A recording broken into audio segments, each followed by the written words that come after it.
आप कितने ही अच्छे ट्रेडर क्यों ना हो, अगर आपके ट्रेड की एंट्री गलत हो गई है तो आप उस ट्रेड में प्रॉफिट नहीं कमा सकते। और ऑप्शन ट्रेडिंग में ये चीज़ और ज़्यादा ज़रूरी हो जाती है। तो ऑप्शन ट्रेडिंग में देखिए, या हम ऑप्शन को बाई करते हैं या हम ऑप्शन को सेल करते हैं। तो सेल कब करना है और बाई कब करना है, अगर ये चीज़ आपको नहीं पता है तो उसके बाद चाहे आप कितने ही अच्छे एडजस्टमेंट क्यों ना जानते हो, कितनी सारी स्ट्रेटजीज़ क्यों ना जानते हो, आप ऑप्शन ट्रेडिंग में सक्सेसफुल नहीं हो सकते। तो ये एक चीज़ है जो आपके लिए सही करना बहुत ज़्यादा ज़रूरी है। अब मैं आपको बताता हूँ कब आपको ऑप्शन सेल करना चाहिए, कब आपको ऑप्शन बाई करना चाहिए। वैसे तो मैं ये बोलता हूँ क्योंकि मैं खुद एक ऑप्शन सेलर हूँ, तो ऑप्शन सेलिंग मुझे ज़्यादा प्रॉफिटेबल लगता है। लेकिन ऑप्शन सेलिंग करना कब चाहिए, आंख बंद करके देखिए, ऑप्शन सेलिंग करना प्रॉफिटेबल होने की गारंटी नहीं है। सही टाइम पे ऑप्शन सेलिंग करोगे, सही टाइम पे सही ऑप्शन को सेल करोगे तो ही आप उसमें प्रॉफिट जनरेट कर सकते हो। और ये आप किस तरह से कर सकते हो, ये कोई रॉकेट साइंस नहीं है, बड़ा आसान है। मैं आज आपको एक क्राइटेरिया बताता हूँ। तो देखिए, ये IV चार्ट है जो मैंने ओपन कर रखा है, ये मैंने ऑप्स्ट्रा पे ओपन किया है। आप इसको इजीली एक्सेस कर सकते हो ऑप्स्ट्रा पे, ये फ्री ऑफ कॉस्ट आपको देखने को मिल जाएगा EOD में।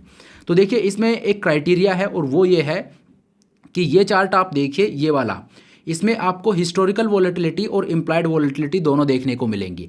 तो सिंपली आपको ये देखना है कि जो इम्प्लाइड वॉलेटिलिटी है वो हिस्टोरिकल वॉलेटिलिटी से ज़्यादा होनी चाहिए। पहली चीज़, अगर आपकी इम्प्लाइड वॉलेटिलिटी हिस्टोरिकल वॉलेटिलिटी से ज़्यादा है, ठीक है, और उसी पॉइंट पे फिर आप नीचे आ जाइए और यहाँ पे देखिए, ये जो सबसे नीचे वाली लाइन है ये IV परसेंटाइल की है।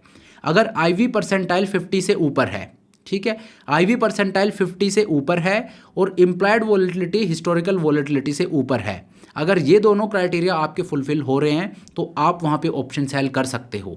और अगर ये क्राइटेरिया फुलफिल नहीं होता है कि हिस्टोरिकल वॉलेटिलिटी ज़्यादा है, इम्प्लाइड वॉलेटिलिटी कम है, या तो ये है, या चलिए इम्प्लाइड वॉलेटिलिटी ज़्यादा है हिस्टोरिकल वॉलेटिलिटी से लेकिन IVP है वो 50 से नीचे है, तो वहाँ पे फिर आपको ऑप्शन को सेल नहीं करना चाहिए, वहाँ पे आपको ऑप्शन को बाई करना चाहिए।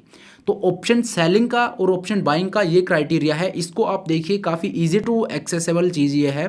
इसमें सिंपली आपको दो चीज़ें देखनी है, इम्प्लाइड वॉलेटिलिटी है वो हिस्टोरिकल वॉलेटिलिटी से ज़्यादा होनी चाहिए, दूसरा IV परसेंटाइल है वो 50 से ऊपर होना चाहिए। अगर ये दोनों चीज़ें मैच होती है तो फिर वो सही टाइम है ऑप्शन सेल करने का, और अगर ऐसा नहीं है तो फिर आपको ऑप्शन बाइंग करनी चाहिए। तो इस तरह से सही टाइम पे सही ऑप्शन को आपको सेल या बाई करना चाहिए। आंख बंद करके रैंडम ट्रेड आपको नहीं लेना है। तो आज के बाद अगर ऑप्शन बाई करो चाहे ऑप्शन सेल करो, जो चीज़ मैंने आपको बताई है इसको बेसिकली आपको फॉलो करना है, और इसके अकॉर्डिंग ही अगर ये जो सिस्टम मैंने आपको बताया है इसको फॉलो कीजिए और पूछिए कि क्या यहाँ पे आपको ऑप्शन बाई करना चाहिए या सेल करना चाहिए, और उसी के अकॉर्डिंग आप ट्रेड लीजिए।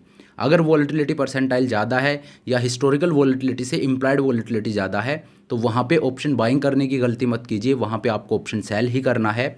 और अगर इसका उल्टा है तो वहाँ पे फिर आप ऑप्शन सेल मत कीजिए, वहाँ ऑप्शन बाई आपको करना है। वॉलेटिलिटी परसेंटाइल है वो 50 से ऊपर है, इम्प्लाइड वॉलेटिलिटी है वो हिस्टोरिकल वॉलेटिलिटी से ज़्यादा है। अगर ये सिनेरियो बन रहा है इसका मतलब है कि प्रीमियम जो है वो महंगे हैं, और प्रीमियम महंगे हैं इसका मतलब जब चीज़ महंगी होती है उसको बाई करना सही रहता है या सेल करना सही होता है। जब चीज़ महंगी होती है वहाँ पे उस चीज़ को हमें सेल करना चाहिए, तो वहाँ पे आपको ऑप्शन सेलिंग करनी है। और अगर IVP जो इम्प्लाइड वॉलेटिलिटी परसेंटाइल है वो अगर 50 से नीचे है और हिस्टोरिकल वॉलेटिलिटी इम्प्लाइड वॉलेटिलिटी से कम है, इम्प्लाइड वॉलेटिलिटी है वो हिस्टोरिकल वॉलेटिलिटी से कम है, तो वहाँ पे फिर आपको ऑप्शन बाइंग की तरफ जाना चाहिए, या कैलेंडर और डायगोनल स्प्रेड जैसे स्ट्रेटजीज़ हैं उनकी तरफ जाना चाहिए। वहाँ पे आपको ऑप्शन सेल नहीं करना चाहिए। क्यों नहीं करना चाहिए, क्योंकि इस सिनेरियो में अब जो प्रीमियम्स है ऑप्शंस के वो काफ़ी सस्ते हैं, तो जो चीज़ सस्ती होती है उसको बाई करना चाहिए या सेल करना चाहिए। जब चीज़ सस्ती होती है वहाँ पे हम उसको बाई करते हैं, तो इस वजह से वहाँ पे ऑप्शन बाइंग करनी चाहिए, ऑप्शन सेलिंग की तरफ आपको नहीं जाना चाहिए। तो चलिए इस चीज़ को आज के बाद आप फॉलो कीजिएगा। ऑप्शन बाइंग या सेलिंग है वो आंख बंद करके नहीं करनी है, इस तरह से देख के और फिर आपको ऑप्शन बाइंग या सेलिंग करनी है। तो चलिए, thank you so much for watching the video. I hope ये वीडियो आपको पसंद आया होगा। अगर वीडियो अच्छा लगा तो मेक श्योर आप वीडियो को लाइक करें, चैनल को सब्सक्राइब करें। This is Satpal signing off.